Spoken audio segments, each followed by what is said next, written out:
ఆహ్వానించినట్టుగానే ముందు నుంచి కూడా చెప్తున్నట్టుగానే మా పెద్దలు మా పార్టీ అధ్యక్షులు కేసీఆర్ గారు మొదటి నుంచి కూడా చెప్తూ వచ్చినట్టుగానే కాంగ్రెస్ పార్టీ అంటేనే మోసం, దగ, నయవంచనకు పర్యాయ పదం అని చెప్పి మళ్ళొక్కసారి నిన్న తెలంగాణ క్యాబినెట్లో తీసుకున్న నిర్ణయాలతో మళ్ళీ రుజువైంది.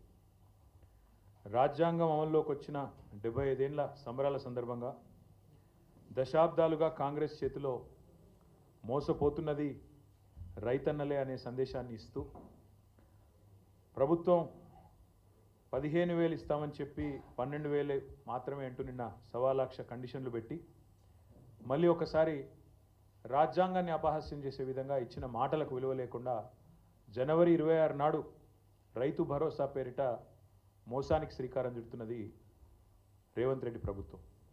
ఒకసారి మిగతా విషయాలు నేను చెప్పే ముందు మోసం, నయవంచన, దగ లాంటి మాట మేము ఎందుకు వాడాల్సి వస్తున్నది, ఎలాంటి బాధాకరమైన పరిస్థితుల్లో ఈ వ్యాఖ్యానాలు చేయాల్సి వస్తుందో మీకు వివరించే ప్రయత్నం నేను చేస్తాను. ముందుగా ఎన్నికలకు సరిగ్గా నెల రోజుల ముందు నుంచి 6 నెలల ముందు నుంచి రైతు డిక్లరేషన్ పేరిట వరంగల్లో వాళ్ళు మొదలుపెట్టిన రైతు డిక్లరేషన్ నుంచి తదనంతరం ఎన్నికల దాకా వాళ్ళు ఏం మాట్లాడారో దయచేసి ఒక్కసారి వారి మాటల్లోనే మీకు చూపెట్టే ప్రయత్నం చేస్తాను. ముందుగా ముఖ్యమంత్రి రేవంత్ రెడ్డి గారు ఆనాడు ప్రదేశ్ కాంగ్రెస్ కమిటీ అధ్యక్షుడిగా మాట్లాడిన మాటలు మీరు వింటారు. భరోసా పథకం కింద 15,000 కౌలు రైతులు కూడా ఇస్తాను. అది గుర్తింపు ఎట్లా అంటే ఇద్దరికి ఇస్తారా, యజమానికి ప్లస్ కౌలు రైతుకేనా? ఇప్పుడు స్పష్టంగా అందులో భూ యజమానికి మీకు అంటే మీరు ఎందుకు ఇంత క్లియర్ గా ఉన్నా కూడా మీకు అనుమానం వచ్చిందో స్పష్టంగా మళ్ళొక్కసారి చదివి వినిపిస్తాం. మీకు ఇందిరమ్మ రైతు భరోసా పథకం భూమి ఉన్న రైతులతో పాటు కౌలు రైతులకు కూడా ఏడాదికి ఎకరాకు 15,000, భూమి లేని ఉపాధి హామీ కూలీలకు ప్రతి ఏడాది 12,000. స్పష్టంగా ఏ మాత్రం శశపిశలు లేకుండా, అనుమానం లేకుండా, పదాలు అటు ఇటు కాకుండా పేర్చి కూర్చి ప్రజలకు స్పష్టంగా చెప్పినము. భూ యజమానికి వచ్చే 15,000 భూ యజమానికి వస్తాయి. కౌలు భూ యజమానులు 58 లక్షల మంది ఉన్నారు, చిన్న సన్నకారు రైతులు కలిసి.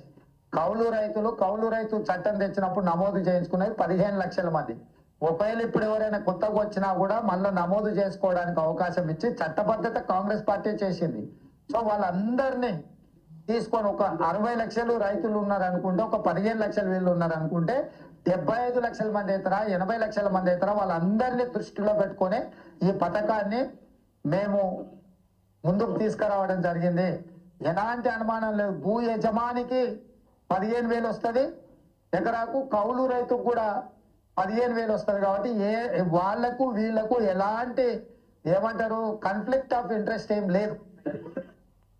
సో ఎలాంటి కాన్ఫ్లిక్ట్ ఆఫ్ ఇంట్రెస్ట్ లేకుండా పదాలు కూర్చి ఏర్చి తెలిసి పూర్తి స్థాయి అవగాహనతో, సోయితో, స్పృహతో కౌలు రైతులకు ఇస్తాం, భూ యజమానులకు ఇస్తాం, ఇద్దరికి 15,000 రూపాయలు ఇస్తాం. మీకు ఎందుకు కన్ఫ్యూజ్ అవుతారు మీరు, నాకు అర్థమైతే లేదంటూ పిసిసి అధ్యక్షుడిగా ఆనాడు రేవంత్ రెడ్డి గారు చెప్పిన మాట.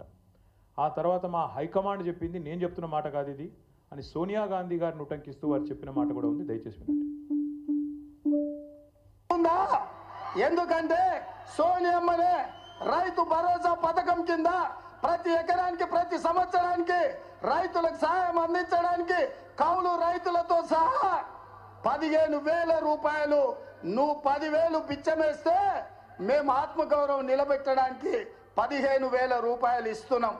ఇదే కాదు, మీరు బిచ్చమేస్తే 10,000 మీరు బిచ్చమేస్తే మేము 15,000 రూపాయలు ఆత్మగౌరవాన్ని పెంచడానికి ఇస్తున్నామంటూ వారు చెప్పిన మాట. ఇదంతా మీరు చూసే ఉంటారు, మళ్ళొకసారి గుర్తు చేయడానికి మాత్రం. అది కూడా సోనియమ్మ చెప్పిన మాట అంటూ, ఇందిరమ్మ రాజ్యంలో సోనియమ్మ మాట నిలబెడతామంటూ సోనియా గాంధీ గారిని ఉటంకిస్తూ ముఖ్యమంత్రి రేవంత్ రెడ్డి చెప్పిన మాట.